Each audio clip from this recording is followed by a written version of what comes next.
Alors, bonjour à tous. Merci d'accueillir, s'il vous plaît, l'équipe de La Belle et la Bête, en commençant par le compositeur Alan Menken, le réalisateur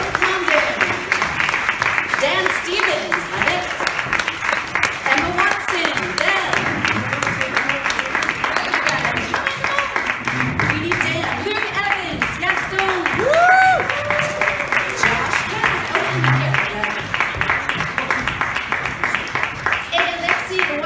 Sébastien. All right, make sure everyone has their right name. All right, there we go. We're missing some. There he is. Let me see. I see.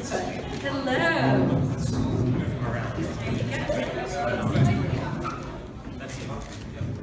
Okay. So, welcome, bienvenue. Avant de commencer, je voulais juste signaler que cette conférence de presse est retransmise sur Facebook Live. Donc, bonjour à tous ceux qui nous suivent. Before we begin, I just want to let you guys all know that this is being broadcast via Facebook Live. So, a big hello to all of our fans who are watching us from home or wherever they are. So, I'll get the ball rolling first with the question to all of you, really. What is it about Beauty and the Beast that makes it so timeless for all of you, and what motivated you to be in the film? Who'd like to start? Josh. I guess I'll start because she called my name first. You know, Beauty and the Beast, I remember seeing it for the first time when I was 10 years old. And at that time, it was very unusual, if not unprecedented, for people to suddenly break out into applause in the middle of a movie where, you know, nobody's there to respond. It's not like a theater where the people on the stage are expecting that. And I remember thinking to myself, what I'm experiencing right now is magical, it's unprecedented. And those songs and that experience have stayed with me for the past 25 years. And now as a father of two little girls, that I share with Dan Stevens, my two little girls were on the set, and they walked on into this ballroom, and their eyes were just full of wonderment and magic and excitement. And getting to share this movie with them, knowing that this will be their definitive version of Beauty and the Beast, is a privilege, an honor, and something that I think all of us are really excited about. Who else would like to weigh in? Emma? Yeah, I mean, I watched this film as a child ad nauseum. I asked my parents before I came on this press tour, what do you remember about me watching this film? And they said, you would just watch it over and over and over again, and we would ask you if you wanted to watch anything else, and you didn't want to watch anything else. And it's very special for me also because I was born here in France. I spent 5 years here, and then we left and we moved back to England. And I sort of brought this film with me as my sort of connection between the two worlds. And also for me, Belle was such an idol. She was such a hero of mine. She was so fearless and defiant and had this kind of independence of mind that I admired so much about her. And just the music. I mean, the music just transports you to another place. And I'm such a romantic, and you know, I hear the songs, and it takes me back to feeling young and wondering what it might be like to fall in love. And I just adore this film. It's such an honor to be in this film. And speaking of the music, Alan, what was it like for you revisiting this all, and what motivated you to want to bring it further? Well, it was actually the Disney company wanted to bring it further, and my thought was, okay, what else can he do to add to it? And it was when Bill came aboard that we began to have a discussion about what we might add. It got really exciting because we were able to add so much texture and so much backstory that we hadn't had before. And you know, for me, it's just I've just been watching what's happened with Beauty and the Beast over all these years, and it's hard to fathom. So I just try to keep my head down and be all about process and just let whatever happens. And I've been amazed by what's happened over the years, and it's a blessing. Bill, tell us a bit about casting the ensemble for the French Village. I believe there's a story behind that. Well, there is, and he's sitting right at the end there, Alexei. You know, first of all, when we cast the ensemble, it took us about a month, and we had the cream of the crop of mostly West End talent. But people would come in, and we'd ask them to create a history for themselves and tell us what their career, their profession was in the village, and then get them into groups, and we winnowed it down. But what was thrilling for me is I came here in early pre-production and saw the production of Beauty and the Beast at the Mogador, and that's where I met Alexei. And he, along with a few other people, were the true French people in our ensemble, but he was so spectacular in that production, and I was thrilled when he agreed to play a part in our movie. Well, I guess that's my question for Alexei. I mean, what must it have felt like when you heard that they wanted you to be part of this movie? Pour vous, Alexei, ça vous faisiez quoi quand on vous a dit vous allez faire partir de ces grands films? Eh bien, dans un premier temps, j'étais extrêmement intimidé parce que c'est la première fois que je me retrouvais sur un tel plateau, sur une telle production. Et puis à ce stade-là, déjà le casting avait été annoncé, donc je savais que j'allais me retrouver sur un plateau de tournage avec tous ces gens-là, que j'ai toujours admirés. Et donc du coup, la pression était énorme, et puis ça aussi c'est la magie de ce métier, c'est-à-dire à partir du moment où on a commencé à travailler, tout s'est fait extrêmement naturellement, et puis avec beaucoup de joie et beaucoup d'enthousiasme, donc ça a été un réel bonheur. Et est-ce que vous avez aidé Ewan McGregor avec son accent français? I said, did you help Ewan McGregor with his French accent? Alors, non, je ne l'ai pas aidé lui, mais je me souviens d'une séance un matin, parce que vous savez que le numéro d'ouverture commence par une succession de bonjours, comme ça. Et puis, il a fallu apprendre à quelques personnes de l'ensemble aussi à prononcer un bonjour qui ressemblait à un bonjour, un vrai bonjour. Français. So Alexei saying he had to teach everybody on the set how to say a proper hello, a proper bonjour. Can we have some questions from all of you? Who'd like to ask a question? Voilà, just ici. So Josh and Emma. Yes. So Josh and Emma, as a writer to the whole, I wanted to ask them and Emma, what was the biggest challenge of being part of a remake of such a classic like The Beauty and the Beast? Voilà, c'était quoi le plus grand défi de faire partir d'un remake comme ça? I suppose one of the big challenges we both faced together very much was the iconic waltz at the heart of the story. And we were thrown into a kind of musical boot camp very early on. And much of our early interaction was on the dance floor, learning the steps. First of all, for me, on the ground, and then 10 inches off the ground on stilts. And it was a question of quite literally holding each other's hands through a very daunting process, but it was incredibly rewarding, and the whole nature of the waltz is such that you're very reliant on each other whirling around, and it does produce this incredible feeling when you get it right. And we recommend it for all co-stars, actually. There you go.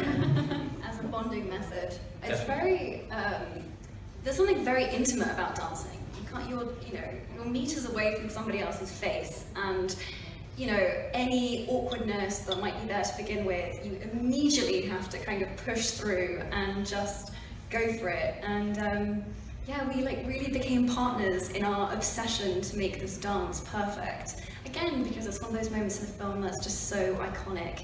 And we also really knew that, a film is 2.5 hours, and you need to tell the story of what might happen when two people fall in love over a matter of months. And we knew we had this dance, and this dance was how we were going to show the audience what it felt like to fall in love, how this kind of timid beast/prince kind of finds his feet with her. And Belle reminds him of how much he loves to dance. She reconnects him with the better parts of his nature, really, and that's a huge part of the story, really, is reminding himself of these good things. And yes, thankfully I didn't break any of Emma's toes. It was remarkable, actually, because usually it's a woman who's terrified in heels that, I'm just going to fall over, I hope he's going to be there to catch me. In this instance, I was there to catch Dan in case he fell over in his stilts, because he had a huge beast suit on, and we were doing a waltz with, like pounds and pounds worth of extra stuff on him and extra height and whatever else. So it was, it was wonderful, but I think it was a moment that we really wanted to get right. Est-ce qu'il y a une autre question? Voilà, juste ici. Ah oui, donc je vous disais tout à l'heure qu'en fait on est retransmis sur Facebook Live, donc on a plusieurs questions des gens via Facebook qui voulaient poser des questions. So this is Audrey who's got a question for you all via Facebook from the Facebook Live. Donc une question de Mathilde qui demande un peu à tout le monde, et je pense que le pendant peut aller pour Bill Condon, qui est de savoir s'il y avait une scène qui était plus challenging à tourner qu'une autre.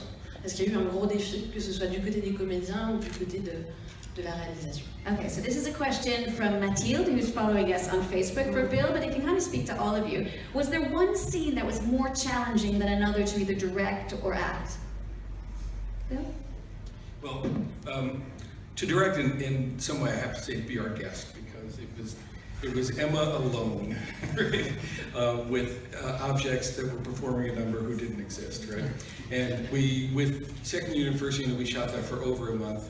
It was 6 months of prep, starting with the dance team, putting it into the computer, shooting it for a month, and then 18 months to actually finish it. And I have to say that was probably the toughest 3.5 minutes of film I've ever encountered. I would agree with Bill on that. It's just one of those things where it's utterly technical. You've just got to get, you know, on the one hand it's incredibly specific, but you also, you know, things get put in afterwards, so you're kind of, you know, trying to imagine, oh, there's a candlestick, he's about here, and he's doing the splits, and you're like, okay, I might be going mad, but I'm going to try and imagine this and make it feel real and authentic. And I mean, I think that's what was so amazing about what Bill was able to do with the film. Was it's live action, it's a full musical, it has special effects, it has, I mean, it's just kind of got everything that's challenging about making a film in one film. It's so multidimensional. So yeah, we did it.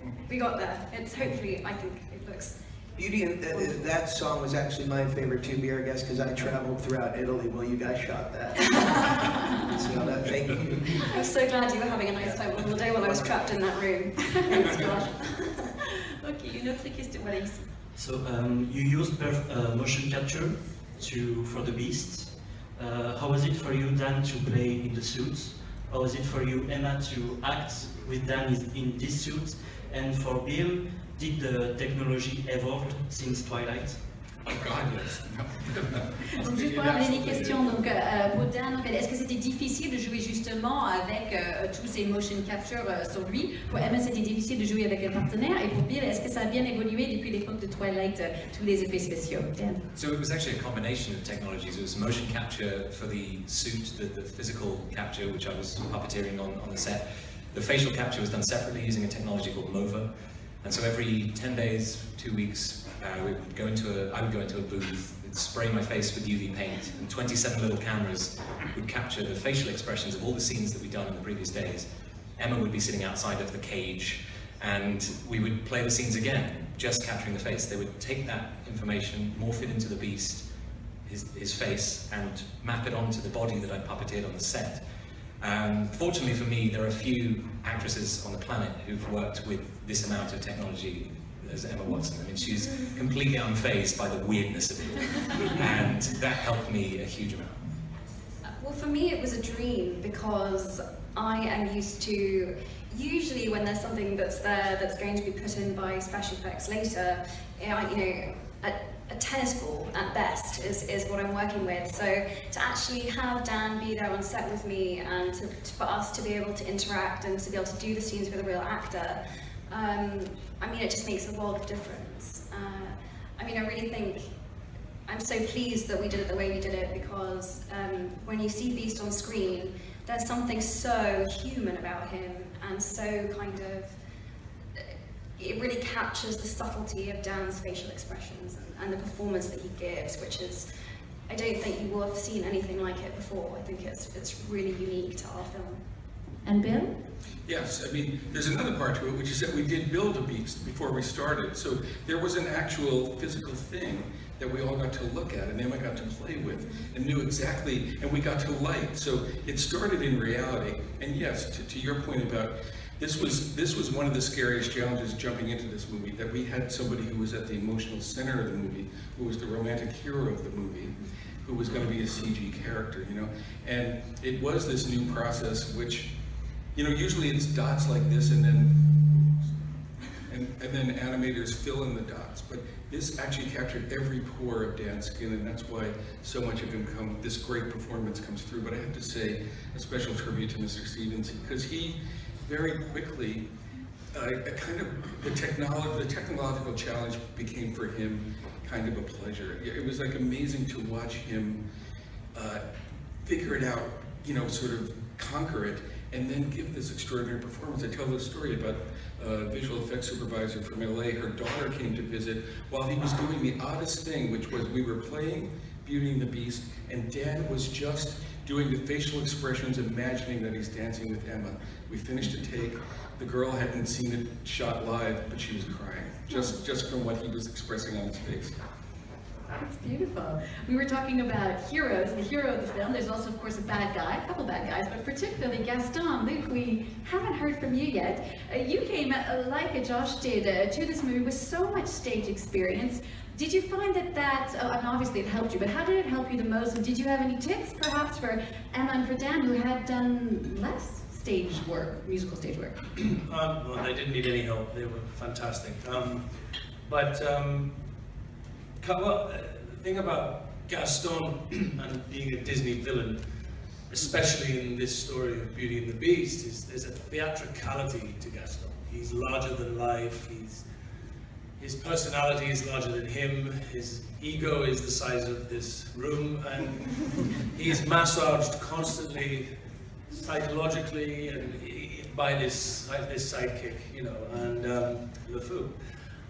So I think both of us relished the chance to bring a theatrical performance to screen, which is very rare. You're always told on screen to bring it down, rein it in, lower the voice, you're not playing to the gods. And I think Bill was quite happy for us to go with it, and it never seemed to be too much. And that probably will never happen to me ever again on screen, but this was one where I could totally enjoy it and be as large as the character's ego was. Alors, dans la salle, voilà, ici. Audrey, alors on va faire une autre question Facebook Live. Another question from our Facebook viewers.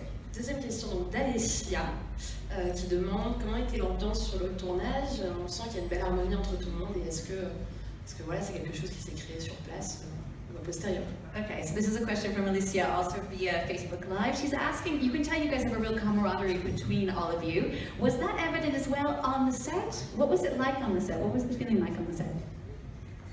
I think everyone was just so thrilled to be doing it and to be there, and we were all so kind of excited. There was just an immediate sense of camaraderie because, well, this was my impression anyway, we all couldn't really believe our good luck, and we just wanted to make it the best that we possibly could, and immediately wanted to cheerlead each other because... I remember that first day when we went to the village, do you remember? We walked onto the village of Villeneuve, which had been built in the back lot of Shepperton Studios in London, and we walked on, and there are images that you remember from the animation that have been replicated for real, and we were walking around it, and the cobblestones, and your garden with cabbages and chickens, and the whole thing. But it was amazing because, Dan and I would stay behind after work. This very rarely happens on other film sets, I can tell you that, just for the sheer joy of wanting to watch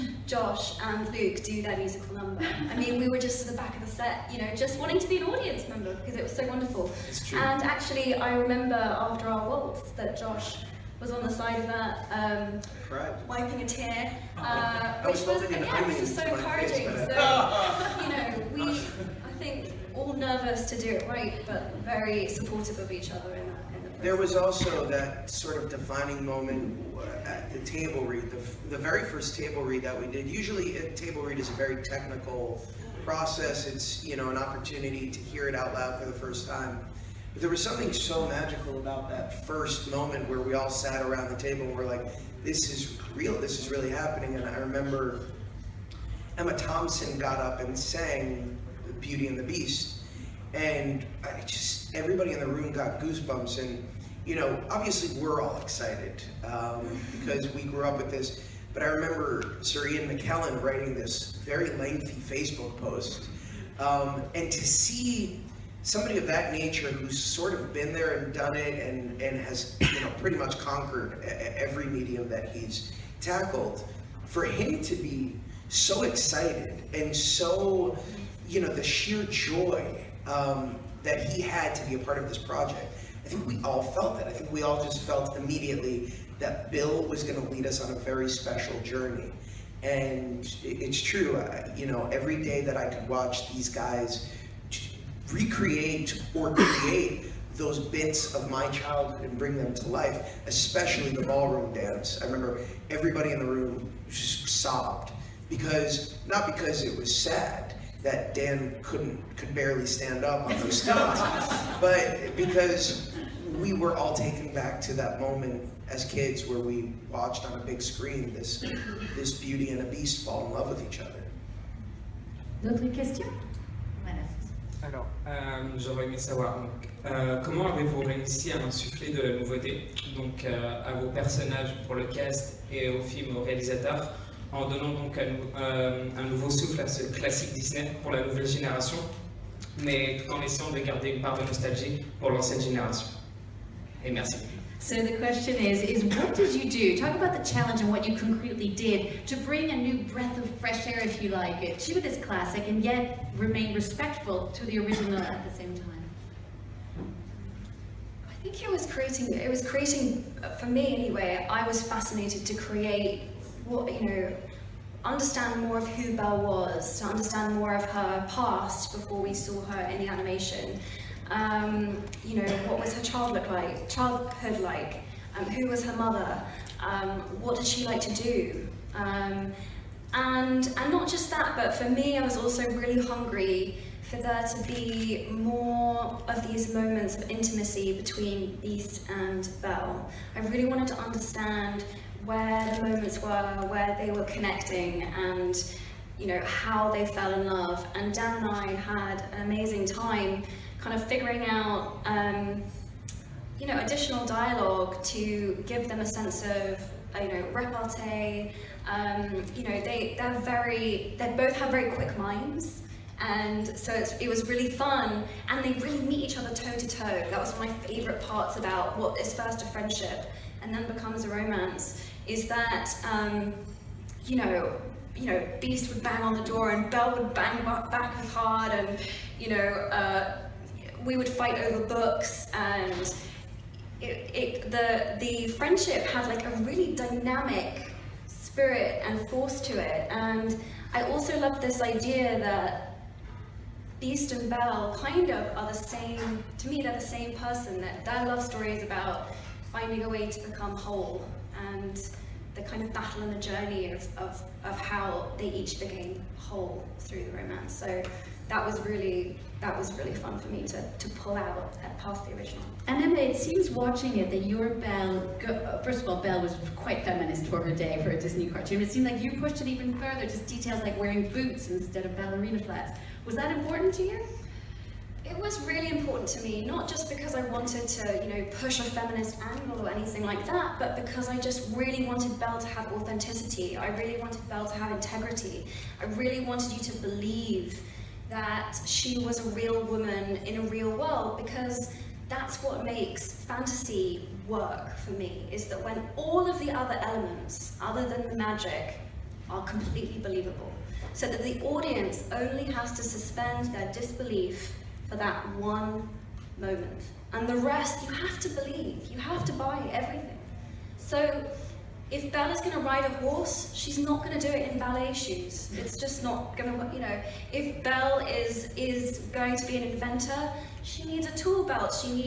If she loves books, she needs a way to carry them. And everything about the way I tried to create her was to make her human and to give her humanity and to make her as three-dimensional as I possibly could. And as I say, to find those moments where, how can I push this forward? Where are the moments where I can make her as modern and hopefully a progressive voice for young women and girls as I possibly can? And I fought really hard, so I hope that young women, you know, in 2017 are able to identify with her in the same way that they were as when she came out in 1990, and you know, she was considered to be the first real feminist Disney princess. So, yeah.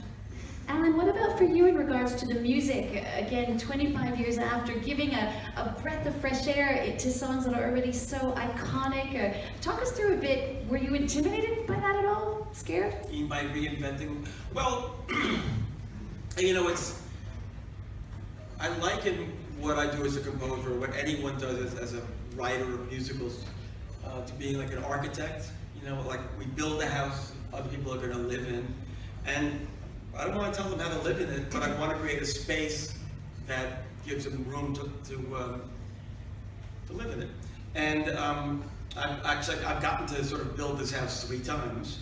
First as an animated musical, then as a Broadway musical, which is a different form, and now as a live action musical. And I know the bones are really good and really work.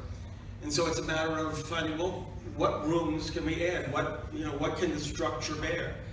And in the 3 songs we added, we really went for emotional texture, for emotional context.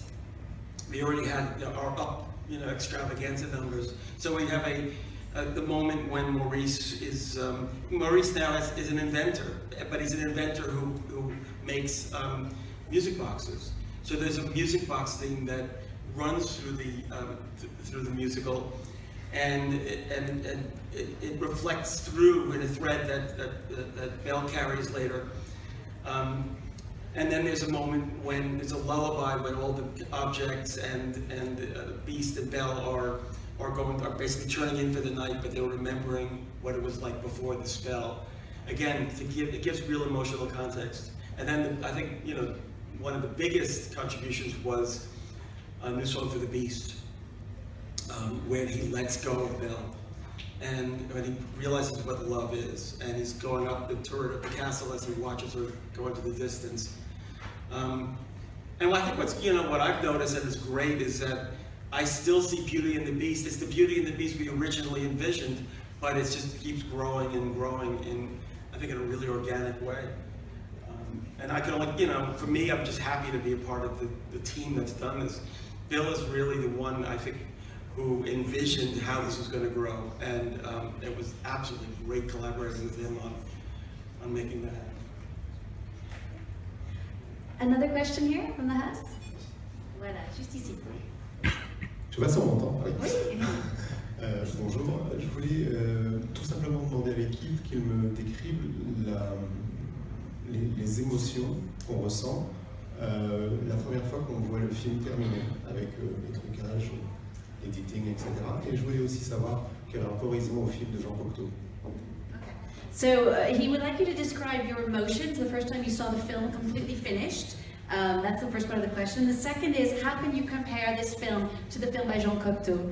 Maybe Bill, you want to start with that one first, and then we'll talk about the emotions? Sure. I mean, it's one of my favorite movies, and it's a movie I knew before. Obviously, I hadn't even seen your movie, and so I don't think you can compare it. It is, we know, its own thing, and it's a thing of great beauty.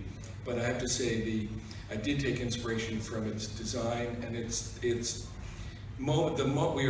hope, it's poetry, right? And it's moments of delicacy and the way that, and also the Beast there, that incredibly sensitive portrait of that tortured monster. Yeah, I stand in awe of that movie. Dan, how was it for you seeing yourself as the Beast? Well, further to Bill's point, the Beast in the Cocteau, there were definitely elements, particularly the pathos that he creates, that we really wanted to bring in, and combined with the humor that you find in the Beast from the animated film. I think we've managed to create something of our own from both those films. I guess I've had a sort of unique perspective on the film compared to everyone else. When they saw early cuts of the film, it was them in their costume exactly as they had played it. And the first time I saw a very rough assembly of the film, it was still me in my grey lycra on the stilts, sweating away and looking nothing like the Beast. And it was it was a huge act of faith on my part that it would eventually look a bit different to that. And so I've maybe seen it 3 or 4 times over the months. It's about 18 months since we shot principal photography, and every time I've seen the beast emerge a little bit more, 35% beast, 70% beast, and actually Thursday will be the first time I've seen the fully 100% rendered creation that we've all, and a huge team of people bringing this to life from what we did on the set. So it's been a strange one. Luke, what was it like for you? What was the question again? Sorry. The emotion, the Oh, emotion. yes. Maybe I'd compare it to the emotion of seeing the first Beauty and the Beast.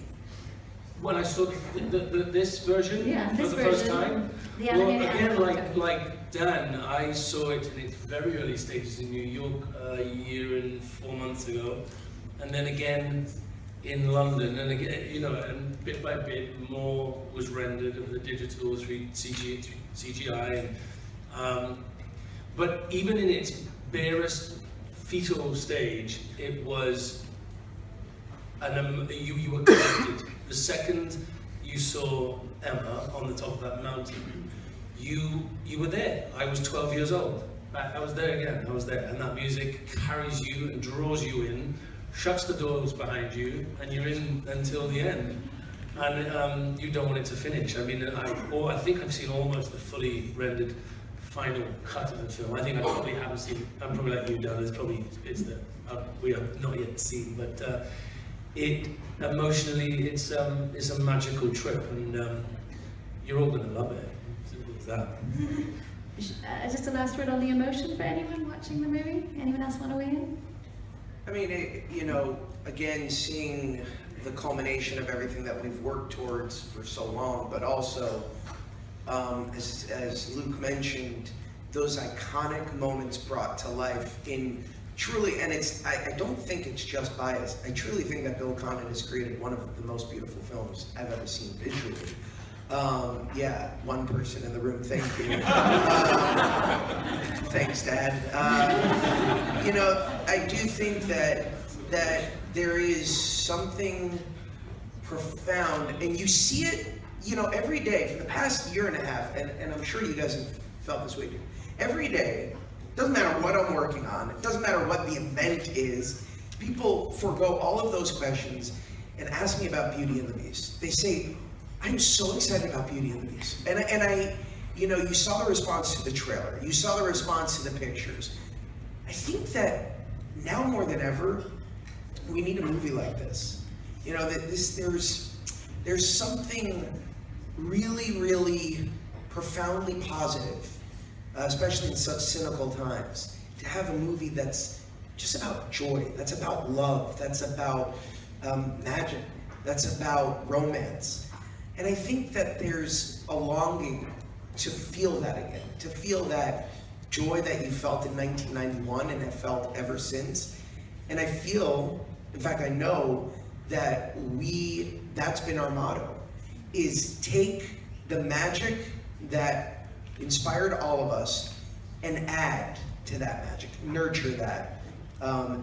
Each of these characters hopefully is a little bit more complex. Each of the songs has a little bit more weight, along with the new songs. Each environment has that much more detail, and each object is that much more real and tangible. And I think that's it. That's what we're hoping for. Yeah, just to add on to what Josh said, I think Bill and I really realized when we were making it together, and this was about, we found it a year and a half, 2 years ago, but there were things that were starting to happen in the political climate, and we stood there a few times together on set and went, this speaks so much more than we realized to what is going on currently, right now. In a strange way, when you watch the film, it feels incredibly topical and speaks to what I feel like I'm reading in the news and in the media every day. And it's amazing that something that we think of as a fairy tale or for children, or however we like to package it up or maybe diminish it slightly, it carries a lot of weight and a lot of depth, and it really packs that punch. So it's just amazing to be part of a film that that speaks on so many levels. It's really. Je suis désolée, on a presque plus de temps, juste le temps pour une dernière question. I'm sorry, one last question. Hello, this is a question for Emma as a follow-up of a previous one you asked. So you said you've always admired Belle. She was fearless, she was ahead of her time, she was a feminist. Is it something you always have in mind when you pick a role so that the woman you will represent is a role model for girls? And for this one in particular, did you feel any responsibility? I definitely felt a sense of responsibility with Belle, because she is so many people's childhood, and yeah, because I remember modelling myself on her. I remember, so I know what that feels like and how important it is to have symbols, to have kind of.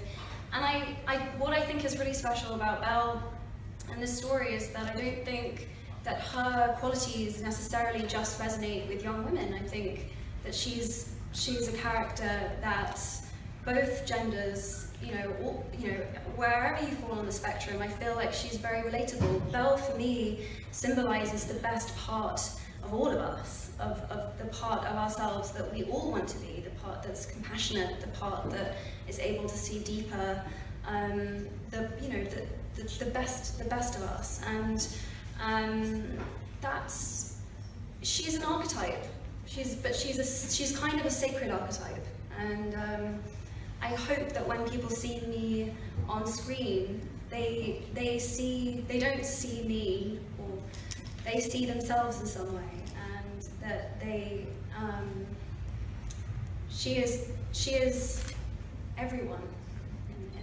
That if I've done my job well, that's what she'll be. She's a symbol. She's an archetype. Thank you so much to all of you. Ça c'est la fin.